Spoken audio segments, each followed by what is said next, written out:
Good afternoon and welcome you all. In today's class, we are going to continue with goods and services tax. आज अपने GST में एक नया unit discuss करेंगे। Unit 12 place of supply.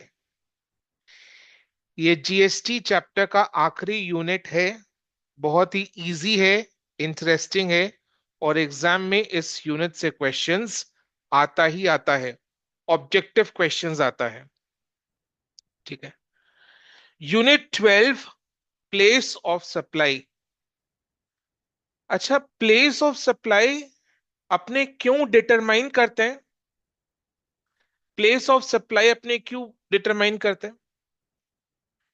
Absolutely, to identify whether a particular supply is inter state supply और intra state supply. Supply inter state है या intra state है, ये जानने के लिए अपने प्लेस ऑफ सप्लाई डिटरमाइन करते हैं। तो इस यूनिट में अपने डिस्कस करेंगे how to determine place of supply of goods under various circumstances and how to determine place of supply of services under various circumstances। ठीक है, क्लियर? बहुत ही इजी है, जरा सा भी टेक्निकल नहीं है ये चैप यूनिट। लिखो,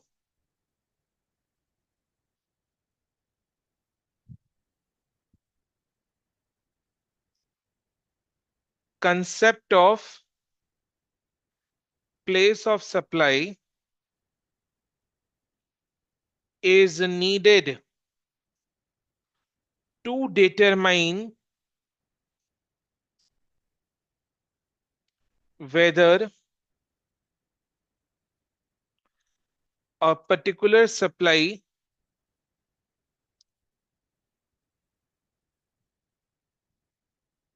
is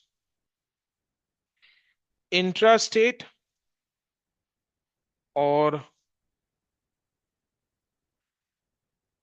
interstate supply।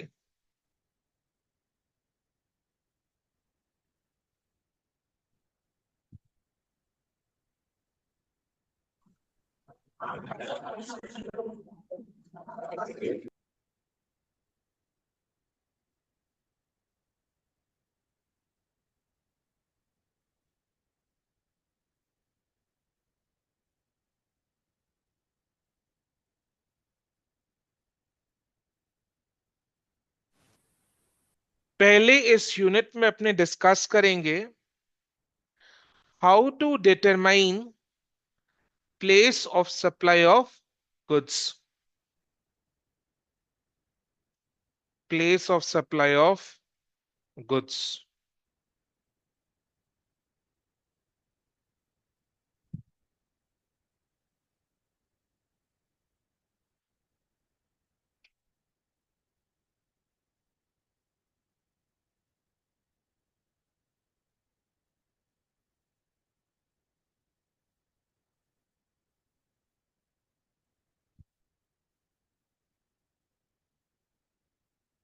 लिखो, सिचुएशन वाइज डिस्कस कर रहे हैं, तो पहले आपको सिचुएशन लिखना है एंड उस सिचुएशन में प्लेस ऑफ सप्लाई क्या होगा वो लिखाऊंगा। सिचुएशन क्या है? Where the supply involves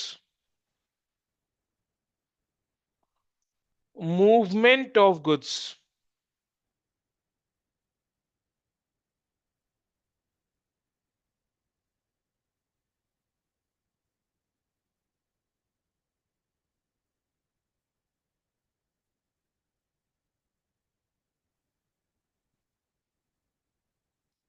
Whether supply involves movement of goods, place of supply क्या होगा? जहां पर गुड्स डिलीवर हुआ है। जहां पर गुड्स डिलीवर हुआ है। For example, X of West Bengal supplies goods to Y of Bihar. And goods are delivered in Bihar. तो प्लेस ऑफ सप्लाई क्या होगा? Bihar. So whether supply involves movement of goods, then जहां पर गुड्स डिलीवर हुआ है वो है प्लेस ऑफ सप्लाई। क्लियर? लिखो।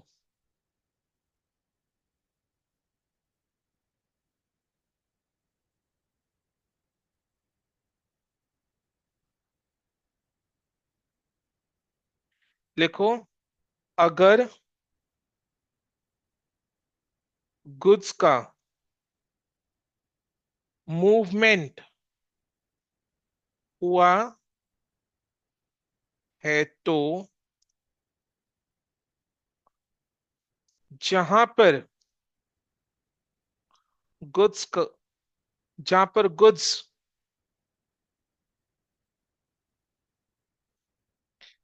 डिलीवर हुआ है वही प्लेस ऑफ सप्लाई है।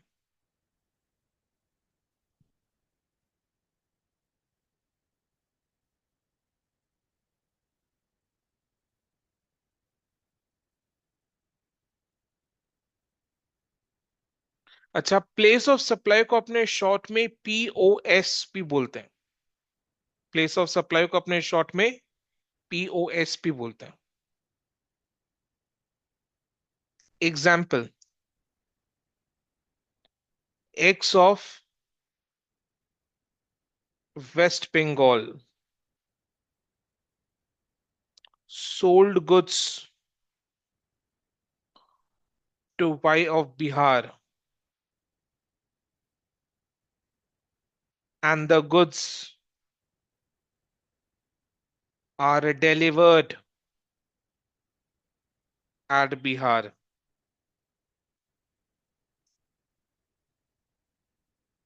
Then place of supply is Bihar. जरा सा भी टेक्निकल नहीं है ये वाला unit.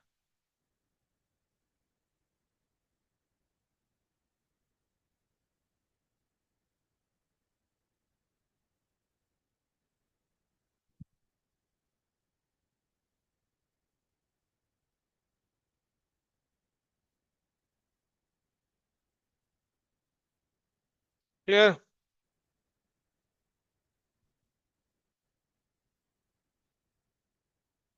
Next,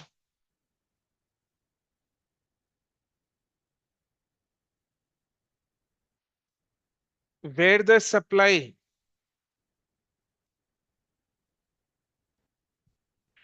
does not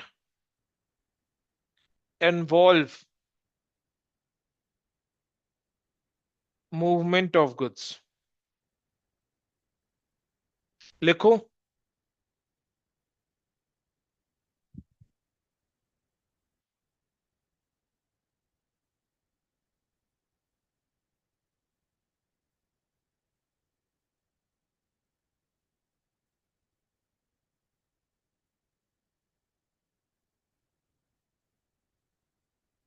so where the supply does not involve movement of goods,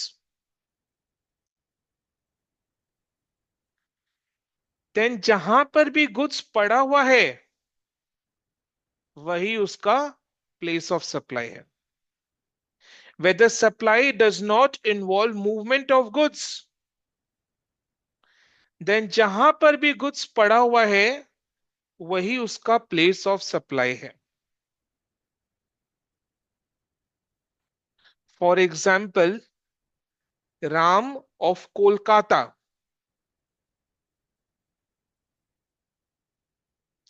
ने मधु बिहार के मधु को एक मशीन रेंट पे दिया है।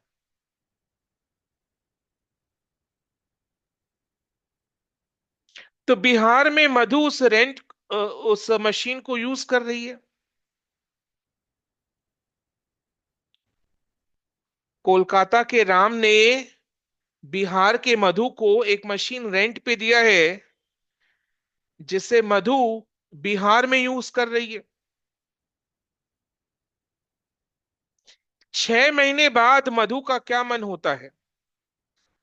6 महीने बाद मधु बोलती है राम को कि मैं ये मशीन खरीदना चाहती हूँ। मधु बोलती है राम को कि ये मशीन मैं खरीदना चाहती हूँ। तो मधु ये मशीन राम से खरीद लेती है।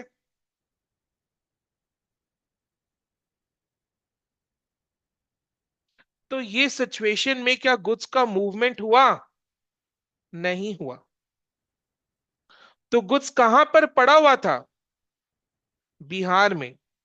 तो प्लेस ऑफ सप्लाई बिहार होगा। समझ में आया?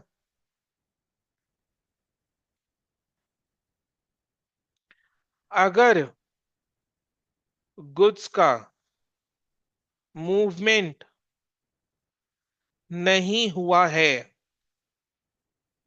देन जहां पर गुड्स पड़ा हुआ है वही प्लेस ऑफ सप्लाई है।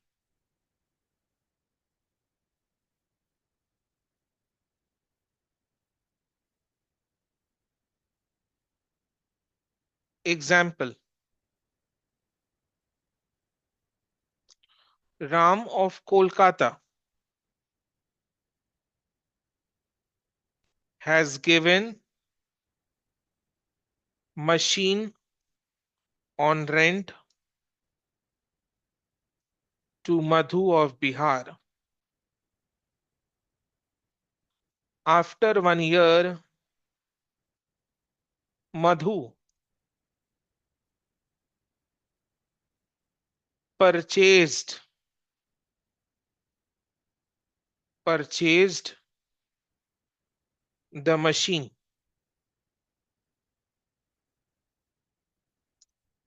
In this case, सप्लाई के टाइम मशीन बिहार में था, तो प्लेस ऑफ सप्लाई बिहार होगा।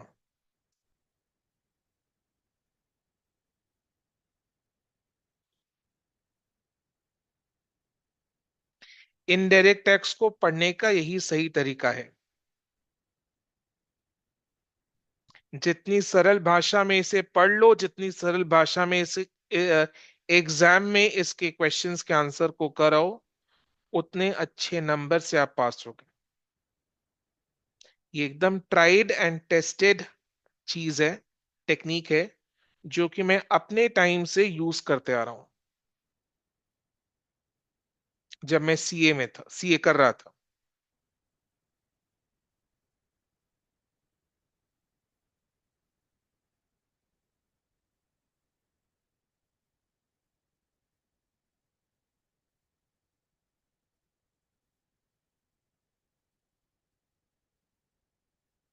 ठीक है, next.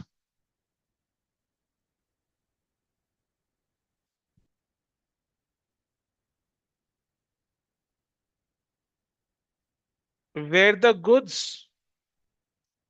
Are delivered to another person as per the instruction of the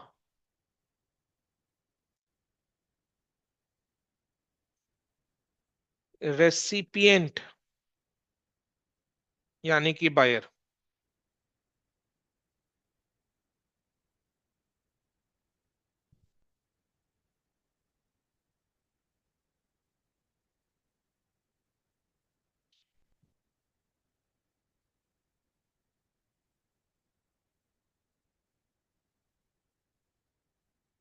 semester one में याद है, एक फाइनेंशियल अकाउंटिंग वन में एक चैप्टर पढ़े थे, कंसाइनमेंट, कंसाइनर, कंसाइनी।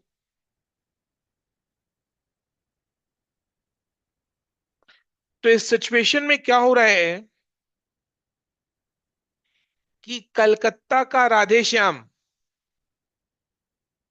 कलकत्ता का राधेश्याम बिहार के लालू यादव को, बिहार के लालू यादव से गुड्स परचेज करता है और ये बोलता है कि मुंबई में मेरे कंसाइनी को गुड्स डिलीवर करवा देना। कलकत्ता का राधेश्याम बिहार के लालू यादव से गुड्स परचेज करता है और उसे इंस्ट्रक्शन देता है, और उससे इंस्ट्रक्शन देता है कि मुंबई में बैठे मेरे कंसाइनी, मेरे एजेंट को मुंबई में ये गुड्स डिलीवर करवा देना बिहार से।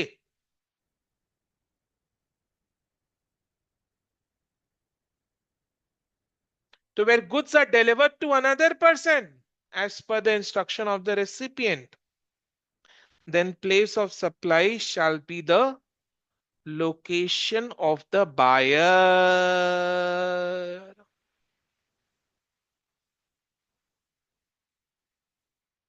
What is the location of the buyer? Kolkata.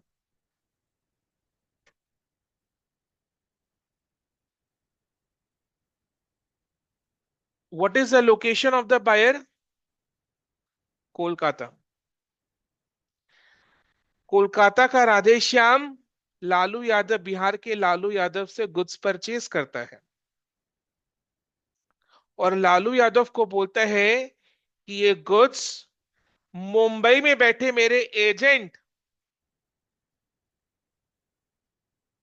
को मुंबई में डिलीवर करवा देना, मेरे कंसाइनी को मुंबई में डिलीवर करवा देना।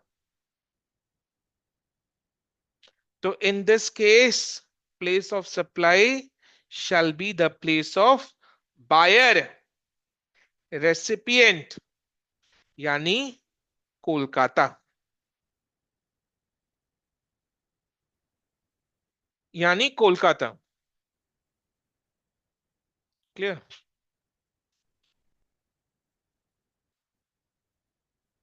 लिखो, समझ में आया? लोकेशन ऑफ कंसाइनी नहीं होगा, जहां गुड्स डिलीवर हुआ है वो प्लेस, प्लेस ऑफ सप्लाई नहीं होगा। प्लेस ऑफ सप्लाई क्या होगा? Location of buyer. ये प्रोविजंस थोड़े हमें याद करने पड़ेंगे, है बिल्कुल सिंपल, बट सिचुएशन के हिसाब से प्रोविजंस हमें याद करने पड़ेंगे। कि जहां पर गुड्स किसी दूसरे पर्सन को डिलीवर हुआ है as per the instruction of the buyer, then place of buyer is the place of supply. जहां पर गुड्स किसी दूसरे पर्सन को डिलीवर हुआ है as per the instruction of the buyer, बैठो शांत से, as per the instruction of the buyer, then place of supply shall be the location of the buyer. Clear?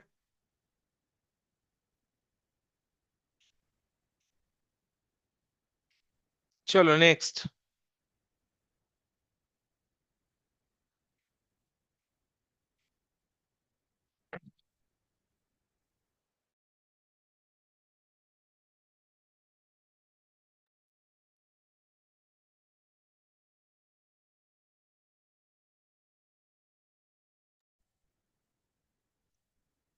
चलो नेक्स्ट लिखो।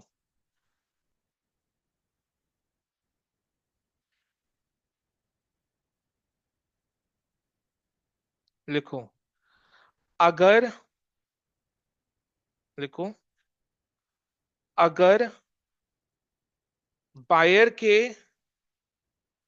रिक्वेस्ट पर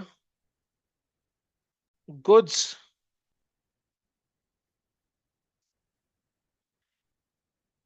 कहीं और प्लेस में डिलीवर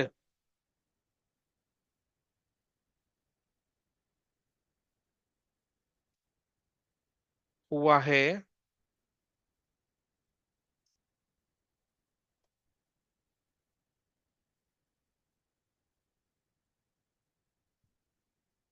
किसी और प्लेस पे। अगर बायर के रिक्वेस्ट पर गुड्स किसी और प्लेस में डिलीवर हुआ है, then place of buyer is the place of supply.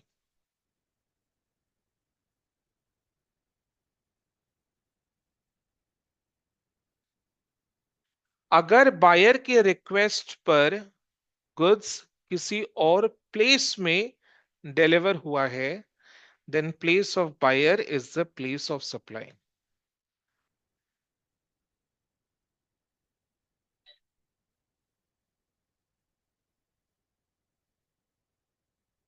लिखो example.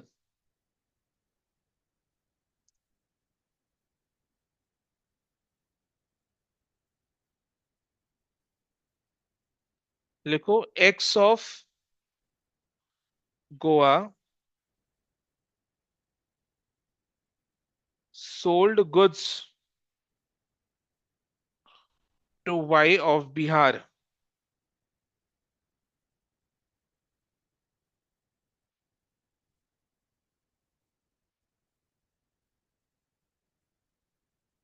X of Goa sold goods to Y of Bihar, and Y requested X to deliver goods to Z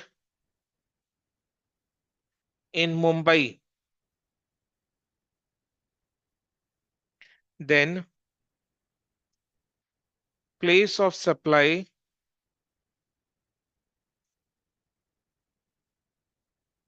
shall be the place of buyer X, sorry, place of buyer Y. That is Bihar. X of Goa sold goods to Y of Bihar. Buyer कौन है? Y of Bihar. Supplier कौन है? X of Goa. X of Goa sold goods to Y of Bihar. Buyer कौन है? Y of Bihar. Supplier कौन है? X of Goa. And Y यानी buyer ने रिक्वेस्ट किया है एक्स को, सप्लायर को, कि गुड्स मुंबई के जेड को डिलीवर करवा दो।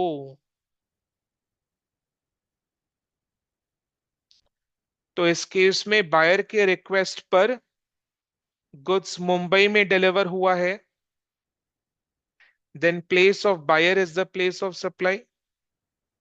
बायर यानी मिस्टर वाई। वाई का प्लेस बिहार, वही है place of supply. Then place of supply shall be the place of buyer, that is Bihar.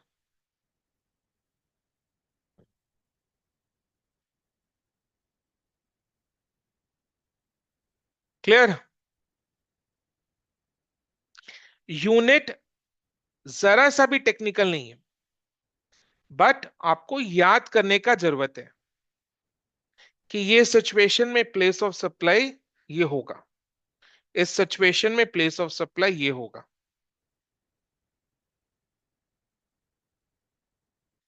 देखो next.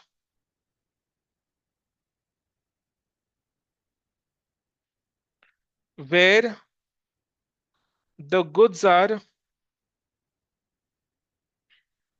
assembled or installed at site.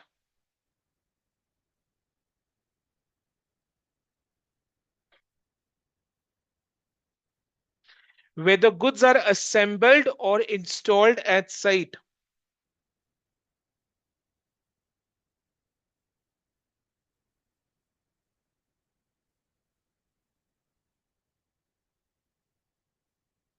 Simple है इसमें. Place of installation shall be the place of supply.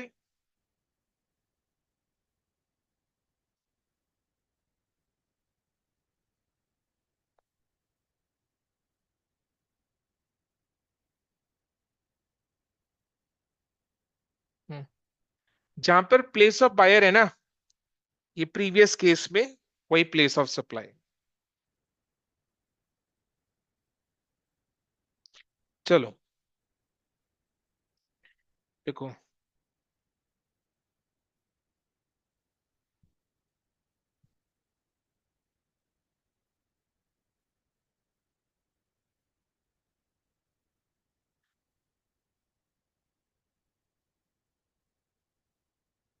Goods खरीद कर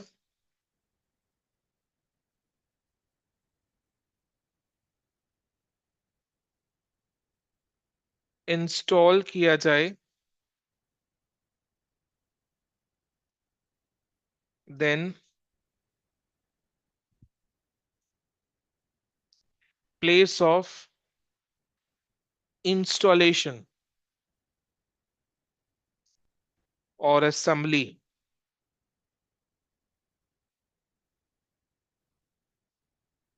is the place of supply.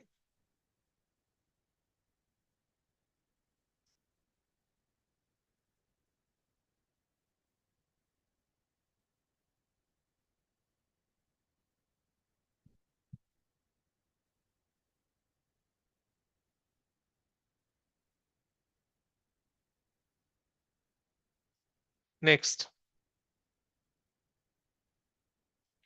whether goods are supplied on board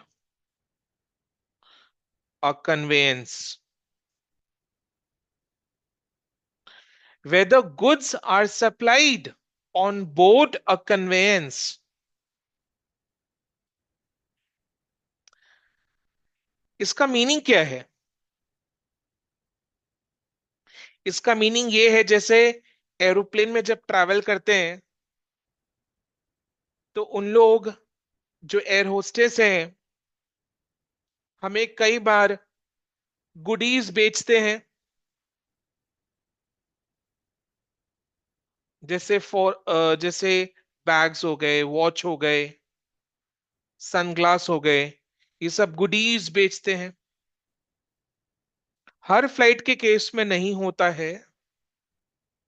her flight के case में नहीं होता है, but ये चीज होता जरूर है. तो where goods are supplied on board a conveyance, then place of supply कहां होगा? प्लेस ऑफ सप्लाई क्या होगा? जहां से गुड्स जहां से गुड्स जहां से गुड्स उठाया गया. जहां से गुड्स उठाया गया. जहां से गुड्स उठाया गया है. जहां से गुड्स उठाया गया कन्वेंस पर, मतलब कन्वेंस पर माल जहां से उठाया गया है वही प्लेस ऑफ सप्लाई है. तो सपोज आपको घड़ी बेचने के लिए वो घड़ी कलकत्ता से उठाया गया है, then place of supply is Calcutta. तो गुड्स जहां से कन्वेंस में उठाया गया है वो प्लेस ऑफ सप्लाई होगा. ठीक है. लिखो. where the goods are supplied on board a conveyance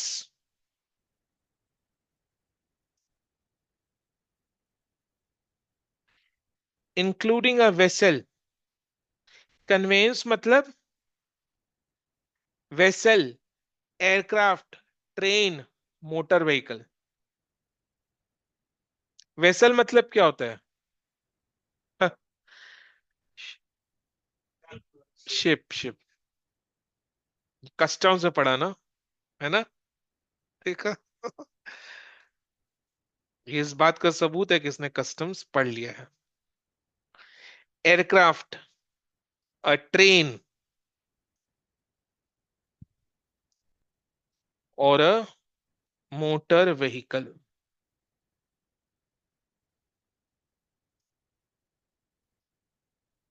then place of supply,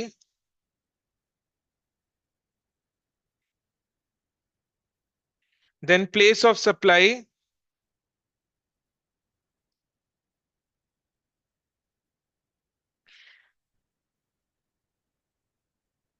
shall be the place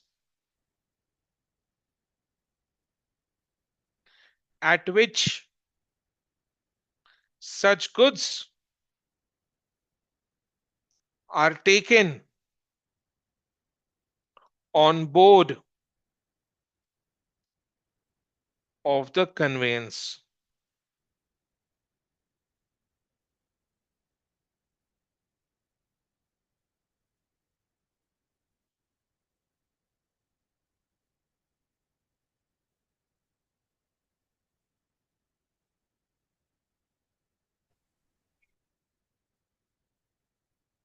मतलब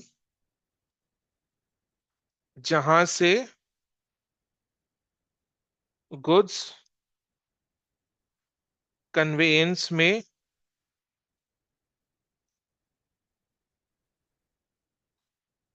उठाया गया है।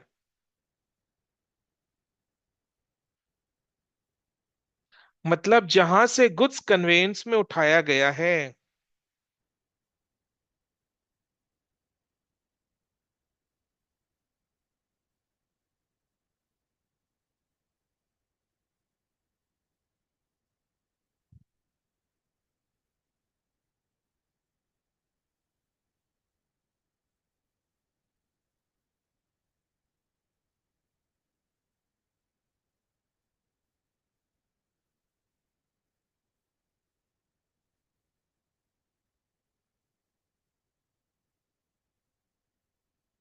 Correct Paritosh, correct. जहां से गुड्स प्लेन में चढ़ाया गया है ना, वही प्लेस ऑफ सप्लाई है। अब जैसे जैनमोल अग्रवाल कोलकाता से बिहार जा रहे हैं, वो कोलकाता से बिहार जा रहा है, तो वो क्या करता है, प्लेन में एयर होस्टेस से अपने टैक्स के टीचर के लिए घड़ी खरीदता है। ठीक है। फ्लाइट कोलकाता से बिहार जा रहा है, तो फ्लाइट कहां से कहां जा रहा है इससे कोई मतलब नहीं है। घड़ी जिस जगह से उठाया गया है बेचने के लिए, वही प्लेस ऑफ सप्लाई है। घड़ी कोलकाता से उठाया गया है, तो Kolkata is place of supply.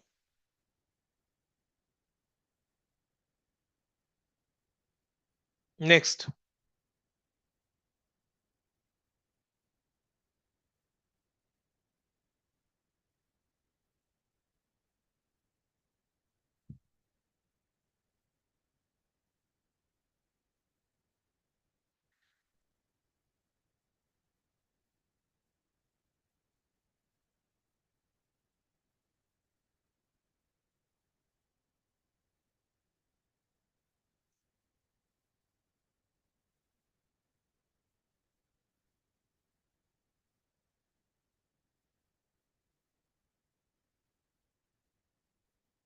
Goods imported into India.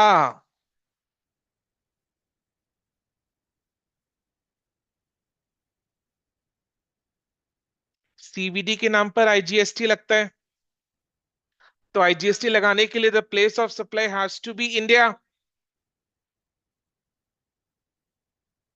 तो place of supply has to be India.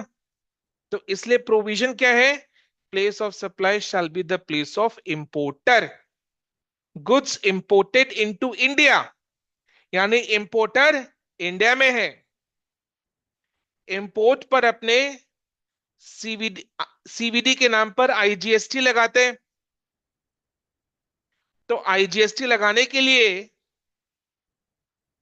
Supply India में लेना होगा, और सप्लाई इंडिया में लेने के लिए प्लेस ऑफ सप्लाई इंडिया लेना पड़ेगा। तो प्लेस ऑफ सप्लाई इंडिया लेने के लिए प्रोविजन क्या लाया गया?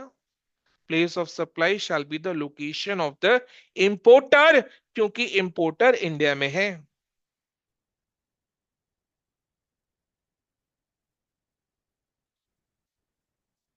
Place of supply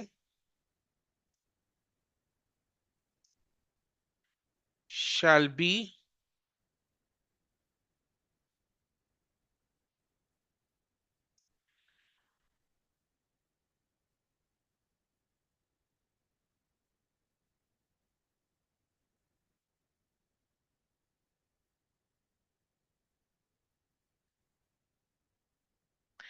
place of supply shall be the location of the importer।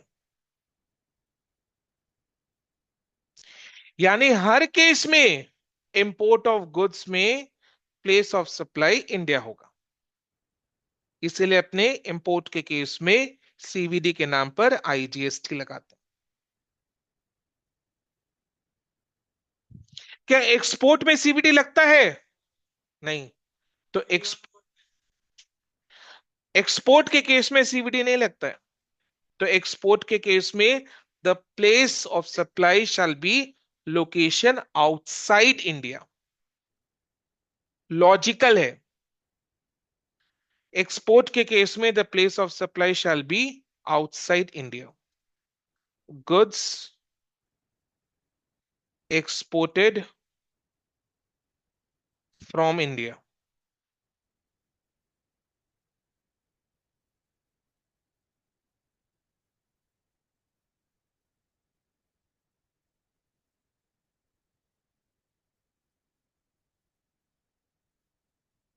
shall be the location outside India। shall be the location outside India।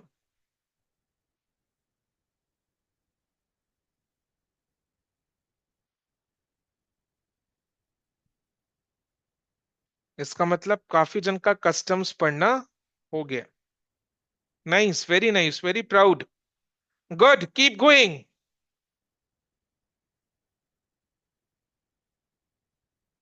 हो गया? पक्का?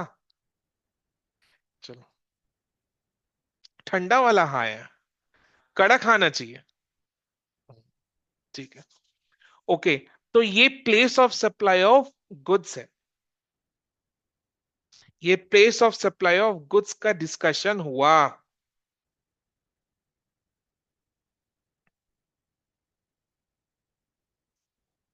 नेक्स्ट अपने क्या डिस्कस करेंगे?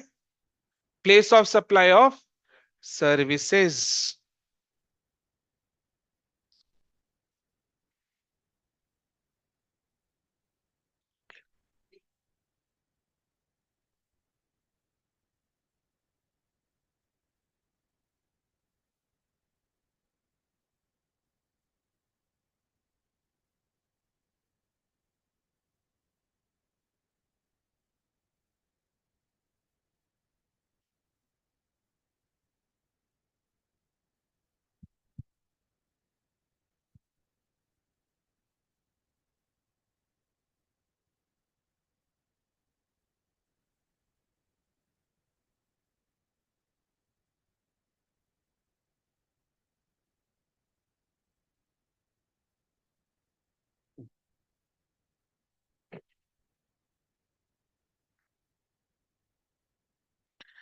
अच्छा, सर्विसेज के केस में एक जनरल रूल समझ लो। देखो, अपने situation wise place of supply of service को डिस्कस करेंगे। वो सिचुएशन वाइज स्पेसिफिक रूल्स हैं। हम लोग situation wise place of supply of services को डिस्कस करेंगे। वो सब स्पेसिफिक रूल्स हैं, सिचुएशन वाइज स्पेसिफिक रूल्स हैं।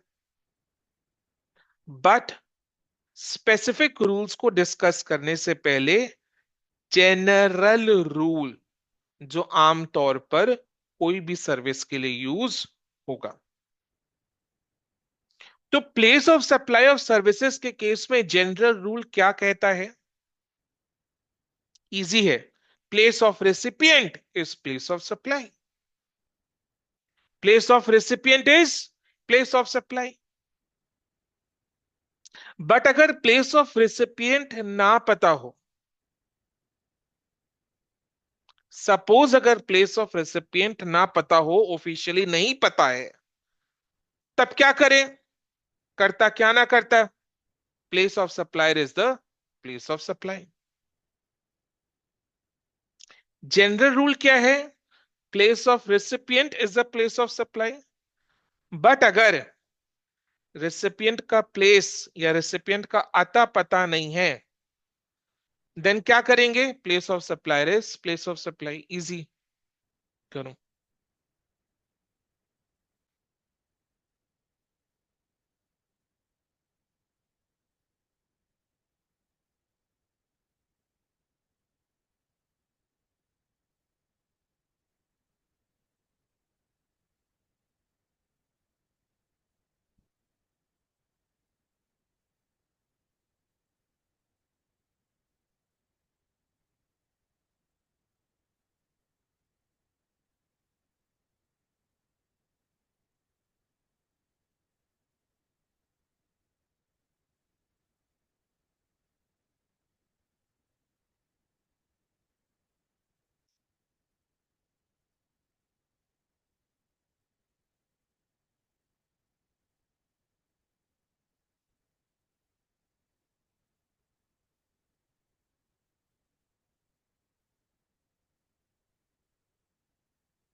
रेसिपिएंट अपना पता नहीं बताना चाहता है, तो रेसिपिएंट का पता पता ही नहीं है, then place of supplier is the place of supply. If place of recipient officially available नहीं है, यानी रेसिपिएंट अपना पता ना बताए, then place of supplier is the place of supply.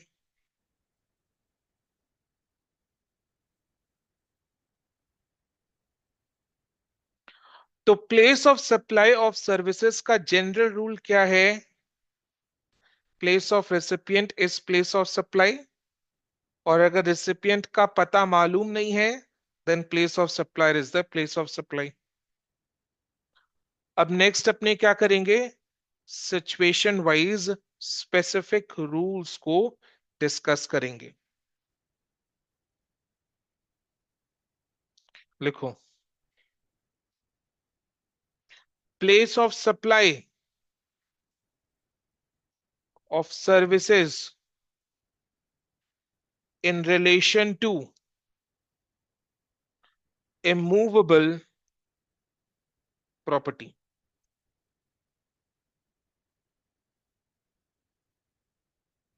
यानी दलाली जैसा service. Place of supply of services in relation to immovable property, यानी दलाली जैसा सर्विस। तो प्लेस ऑफ सप्लाई क्या होगा? जहां पर इमूवेबल प्रॉपर्टी लोकेटेड हो। इमूवेबल प्रॉपर्टी जहां पर लोकेटेड हो, वही place of supply of service है। ठीक है, लिखो। बट अगर इमूवेबल प्रॉपर्टी इंडिया के बाहर लोकेटेड है, then place of recipient is the place of supply. अगर इमूवेबल प्रॉपर्टी इंडिया के बाहर लोकेटेड है, then place of recipient is place of supply. है ना? ठीक है, लिखो। मतलब रेसिपिएंट अगर इंडिया का होगा तो उस पर इंडिया में जीएसटी लेंगे, इसीलिए। है ना? तो प्रोविजन क्या डाल दिया कि अगर रेसिपिएंट इंडिया में है तो प्लेस ऑफ सप्लाई इधर का होगा, location of the recipient. Simple सा बात है। जनरल केस में इमूवेबल प्रॉपर्टी रिलेटेड कोई भी सर्विस का place of supply is the place of immovable property. But अगर इमूवेबल प्रॉपर्टी इंडिया के बाहर है, then place of recipient is place of supply. ठीक है, लिखो।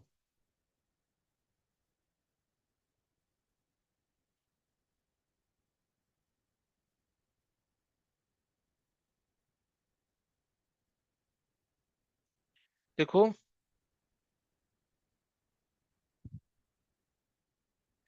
Place of immovable property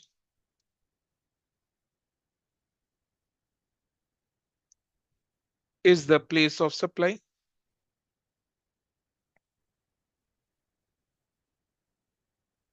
However, if property is located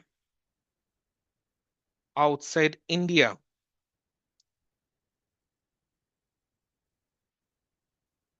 then place of supply is location of the recipient.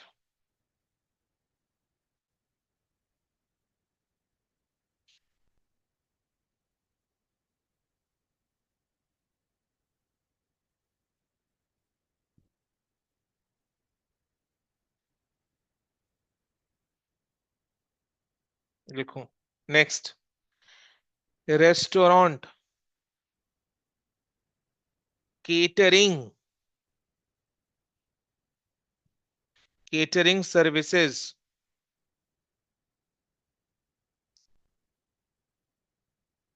Personal grooming, fitness, beauty,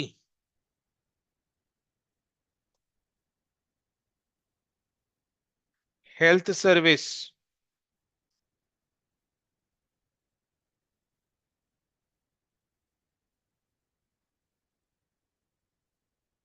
cosmetic and plastic surgery. पता ना क्या होता है ये सब?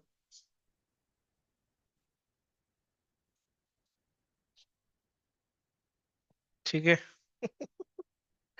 तो इस केस में प्लेस ऑफ सप्लाई क्या होगा? Place of performance is the place of supply. यानी जहां पर सर्विसेज दी गई हो, वही प्लेस ऑफ सप्लाई है। जहां पर सर्विसेज दी गई हो, वही प्लेस ऑफ सप्लाई है।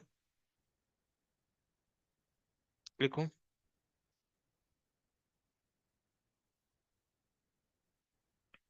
प्लेस ऑफ परफॉर्मेंस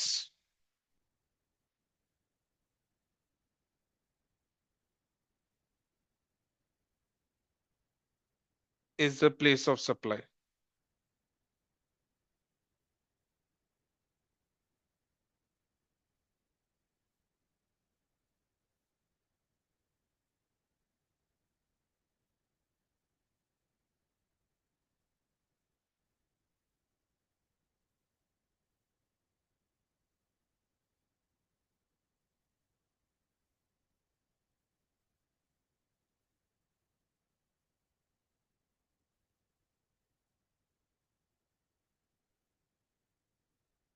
दिखाना है क्या जहां पर सर्विसेज परफॉर्म किया गया हो, दिखा दे वो।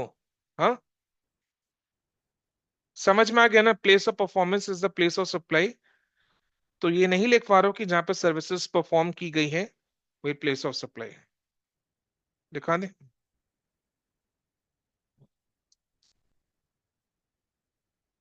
मतलब जहां पर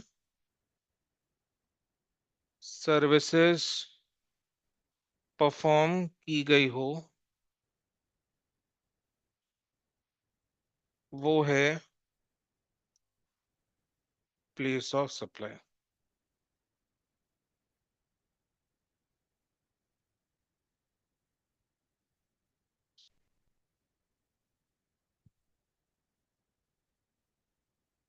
नेक्स्ट, सर्विसेज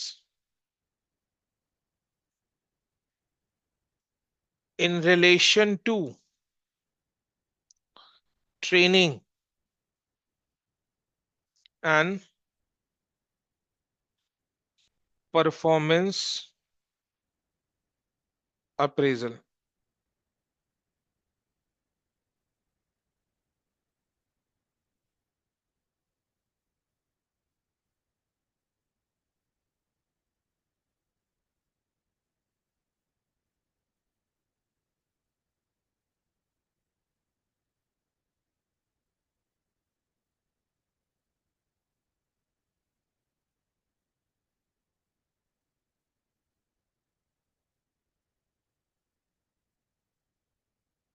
अच्छा, सबको बी टू सी पता है?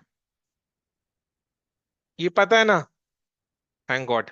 चलो, बी टू बी, अगर बी टू बी है then location of recipient is place of supply. अगर बी टू सी है देन जहां पर सर्विसेज परफॉर्म हुआ है वो होगा place of supply. Services in relation to training and appraisal, performance appraisal. Services in relation to training and performance appraisal, अगर बी टू बी है then location of recipient is place of supply. B to C है तो जहां पर services perform हुआ है वो है प्लेस ऑफ सप्लाई। क्लियर?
तो services in relation to training and performance appraisal, B to B के केस में location of recipient is place of supply, B to C के केस में जहां पर सर्विसेज परफॉर्म हुआ है वो है place of supply. C to C का सिचुएशन अराइज नहीं होता, बी टू बी या बी टू सी होगा ना।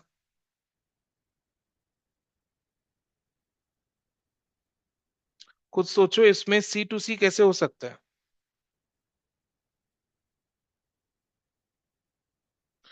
चलो next.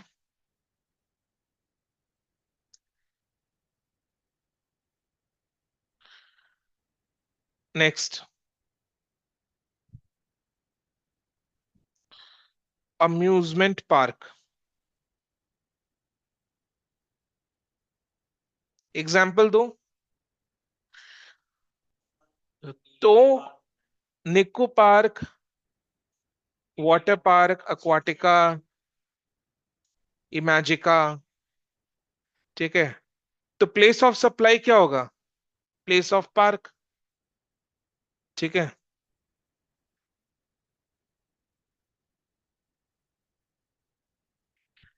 Place of park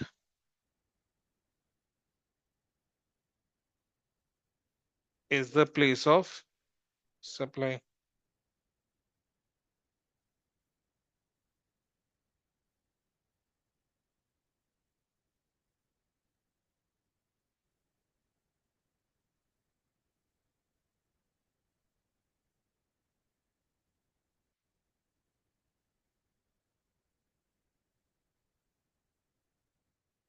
GST business entities के लिए पढ़ रहे हैं ना, तो बी टू बी या बी टू सी होगा ना।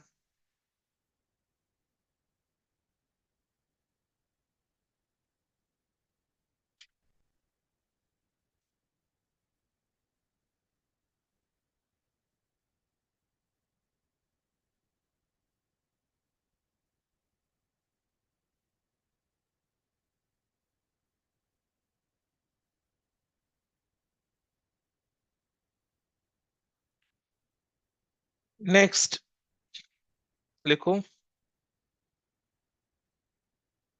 ये आजकल बहुत ट्रेंड में है। अभी हुआ था ना एक event, event organisation.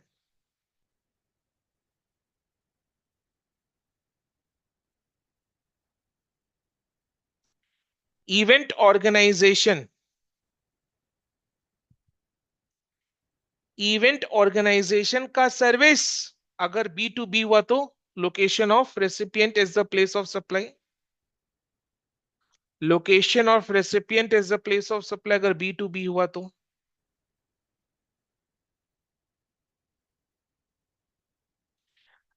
Event organisation का सर्विस अगर बी टू बी हुआ, then location of recipient is the place of supply. B to C हुआ तो place of event is the place of supply. लिखो, बी टू बी,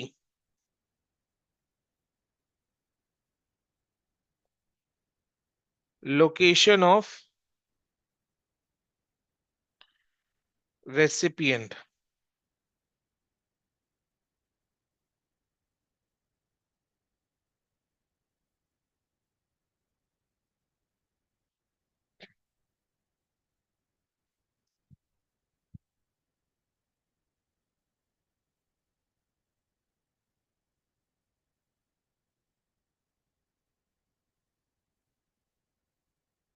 यानी जहां पर इवेंट हुआ है वो प्लेस ऑफ सप्लाई।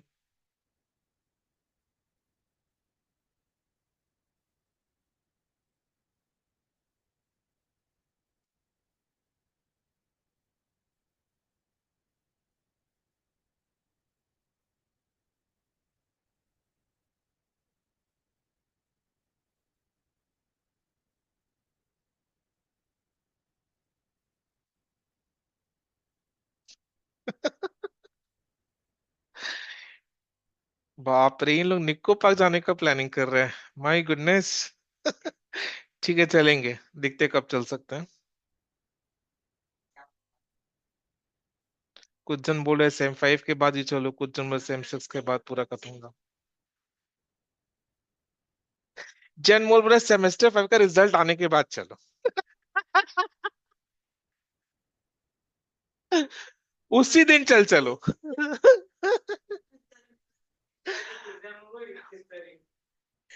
तो जो पास हो गए उसका खुशी दोगुना हो जाएगा,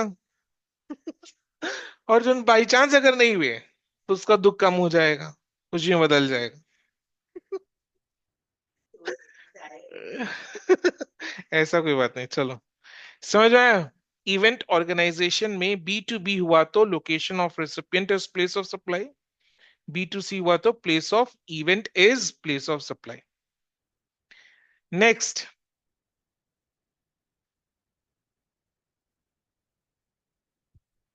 आप लोग बोले तो प्लानिंग करना पड़ेगा।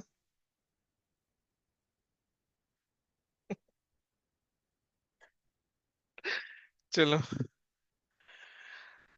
ट्रांसपोर्टेशन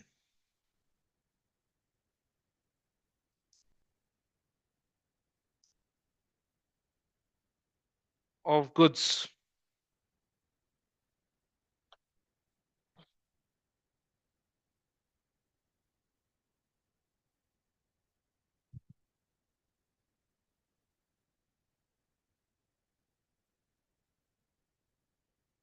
ट्रांसपोर्टेशन ऑफ गुड्स के केस में भी लॉजिकली सोचो, बी टू बी हुआ तो location of recipient is place of supply, and B to C हुआ तो ट्रांसपोर्टर को जिधर माल दिया गया है ना, वही प्लेस ऑफ सप्लाई। यानी जहां से जिधर से ट्रांसपोर्टर को माल दिया गया है वो होगा प्लेस ऑफ सप्लाई। लॉजिकल ना। जैसे ट्रेनिंग परफॉर्मेंस अप्रेजल के केस में B to B location of recipient is place of supply, B to C में जहां सर्विसेज परफॉर्म हुए is place of supply. Event organisation में बी टू बी हुआ तो location of recipient is place of supply, B to C हुआ तो जहां पर इवेंट हुआ है वो place of supply. Transportation of goods के केस में बी टू बी हुआ तो location of recipient is place of supply, B to C हुआ तो जहां पर ट्रांसपोर्टर को गुड्स दिया गया है वो प्लेस ऑफ सप्लाई है। ठीक है।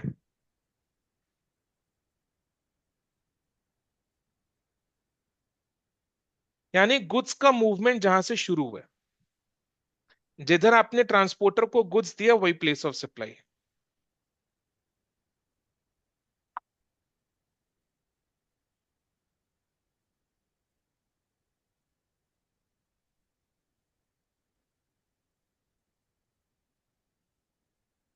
निकोपा का नाम लेकर एक अलग एक्साइटमेंट आ जाता है दिल और दिमाग में, नहीं?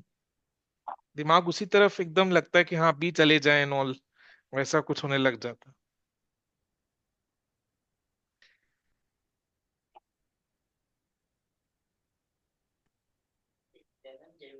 हम्म।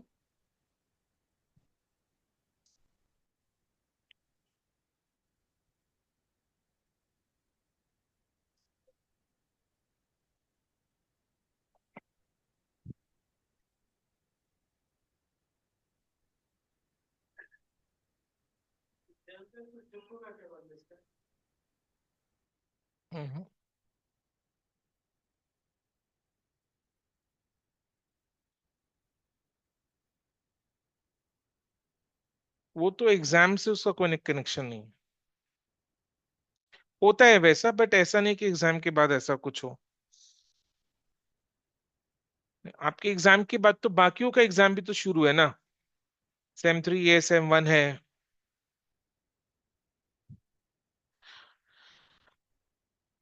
ट्रांसपोर्टर को जहां पर गुड्स दिया है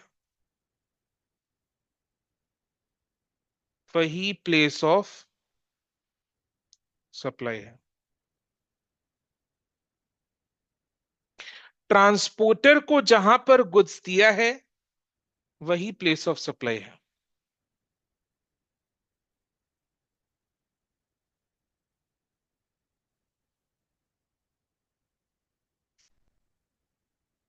यानी जिधर से आपने माल लोड करवाया,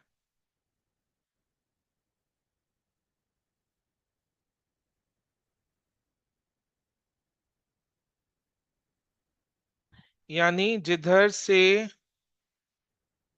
माल लोड कराया है, यानी गुड्स का मूवमेंट जिधर से शुरू हुआ,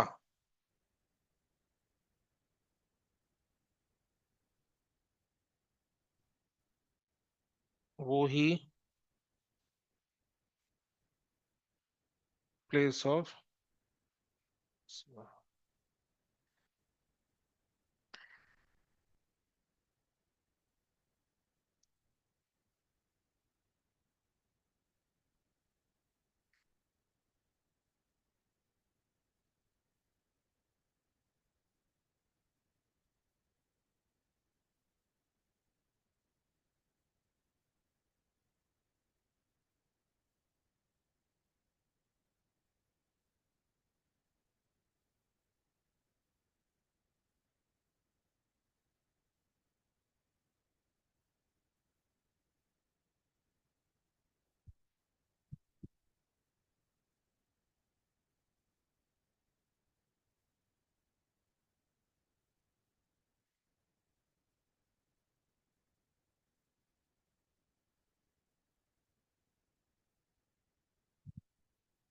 ठीक है, समझ में आया। नेक्स्ट, ट्रांसपोर्टेशन ऑफ क्या होगा,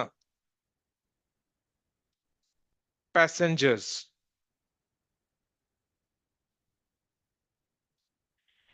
इस केस में बी टू बी हुआ तो location of recipient is place of supply.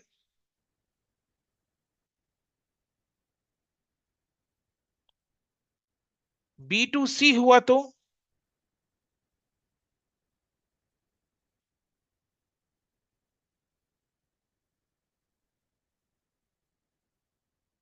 जहां से कन्वेयंस ने पैसेंजर चढ़ाना स्टार्ट किया।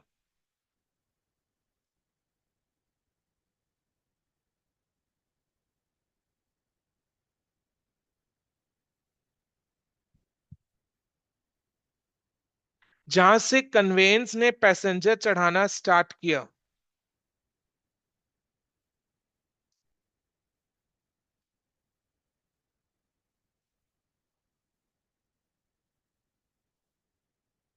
वो है place of supply.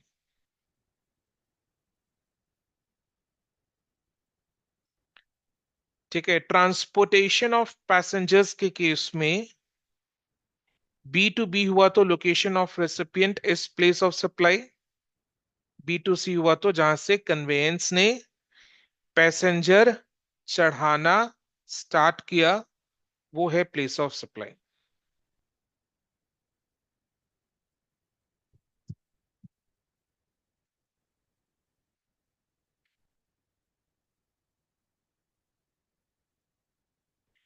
Place of supply of services on board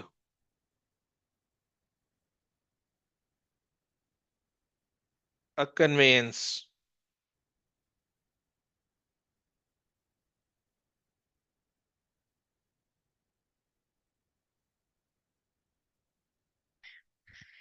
लिख लिया, लिख लो पहले।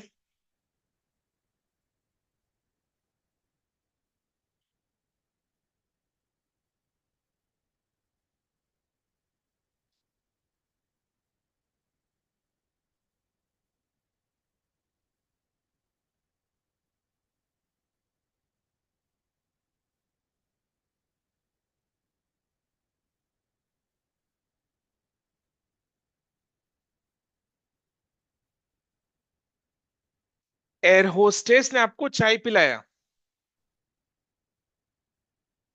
तो प्लेस ऑफ सप्लाई क्या होगा, प्लेस ऑफ डिपार्चर। क्या बोला बेटा, करेक्ट। एयर होस्टेस ने आपको जो चाय पिलाया है, उसका प्लेस ऑफ सप्लाई क्या होगा, place of departure, as simple as that. लिखो, इसी एग्जाम्पल को लिख लो, हो जाएगा। एयर होस्टेस ने जो चाय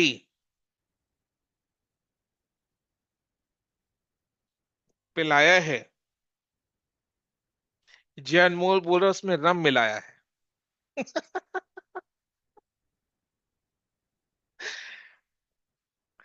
एयर होस्टेस ने जो चाय पिलाया है, place of departure is place of supply.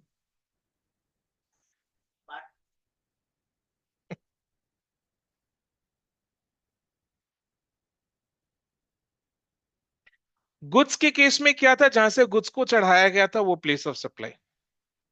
Services के केस में place of departure is place of supply.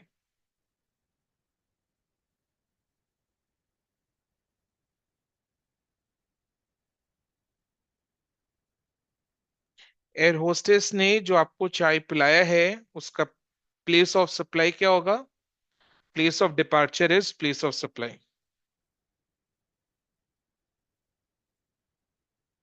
हम्म। कैसे? अरे भैया, फ्री का नहीं पिलाता, पैसे तो लेते होंगे। हाँ, फ्री में खाली पानी पिलाता हूँ।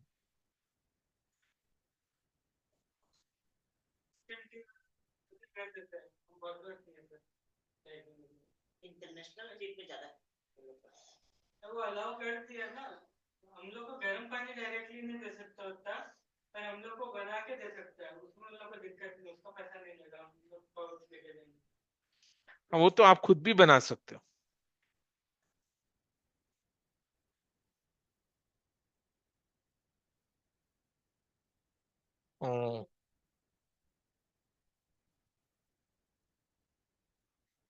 टेलीकम्युनिकेशन सर्विसेज के केस में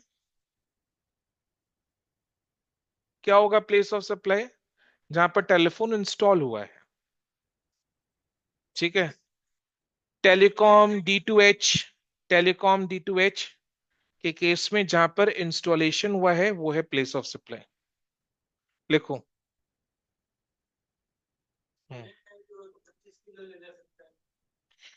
telecom D to H, D to H is direct to home.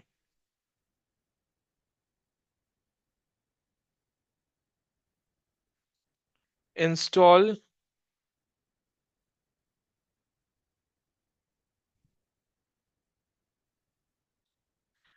Telecom D to H जिधर इंस्टॉल हुआ है वो है प्लेस ऑफ सप्लाई।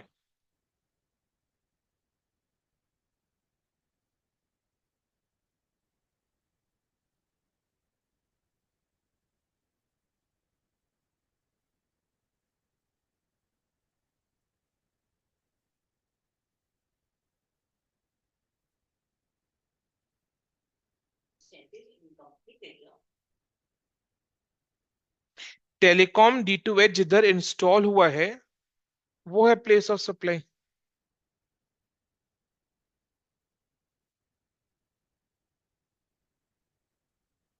करेक्ट है। Next, banking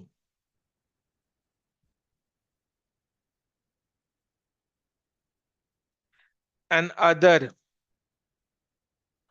financial services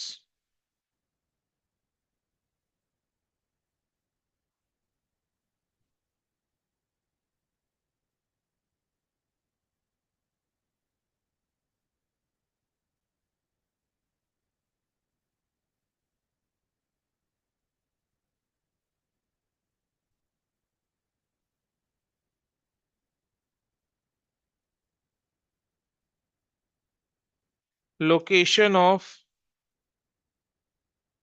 recipient is the place of supply,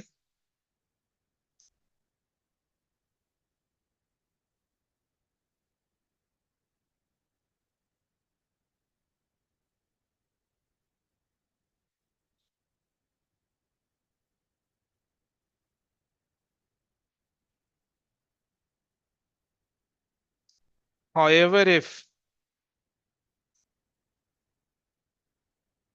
the location of the recipient is not known, then place of, यानी ये general rule हो गया। बैंकिंग सर्विसेज के केस में जनरल यूज करना है, general rule use करना है।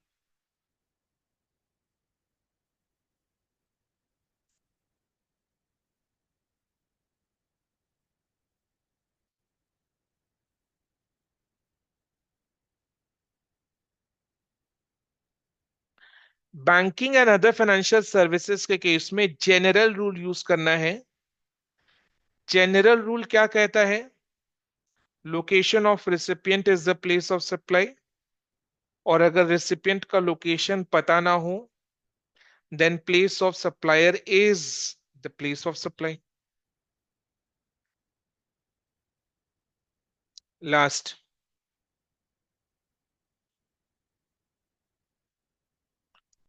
Insurance services,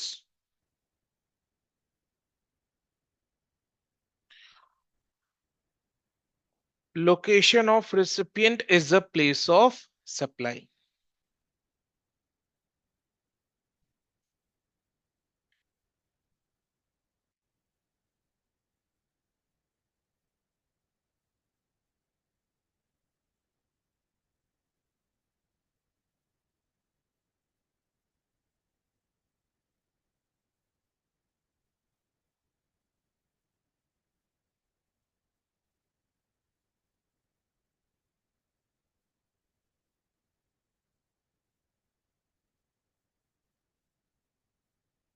clear? अब प्लेस ऑफ सप्लाई से आपके एग्जाम में क्वेश्चंस आते ही आते हैं। मैंने क्या किया है, एग्जाम के क्वेश्चंस को आपके लिए एक जगह कंपाइल करके दे दिया है ग्रुप में। जीएसटी का जो क्वेश्चंस का पीडीएफ है, उसमें स्क्रॉल डाउन करो तो आपको प्लेस ऑफ सप्लाई के क्वेश्चंस विथ आंसर्स मिल जाएंगे। तो आपका टास्क होगा इन क्वेश्चंस एंड आंसर्स को गो थ्रू करो, और कोई भी डाउट हो तो मेरे से पूछो, क्लैरिफाई करो। बट ये 13 क्वेश्चंस को आप घर में खुद से गो थ्रू करेंगे, क्वेश्चन विद सॉल्यूशंस सब इसमें है। आपका काम इसको गो थ्रू करने का है। कोई भी डाउट है तो मेरे से पूछेंगे। And with this we come to an end of goods and services tax. GST के सारे क्लासेस आज अपने एंड कर दिए, खत्म कर दिए, कंप्लीट कर दिए। ठीक है,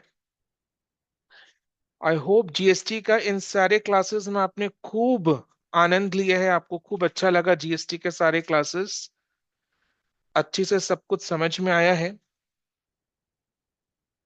इंटरेस्टिंग लगा जीएसटी। एग्जाम में स्कोरिंग भी है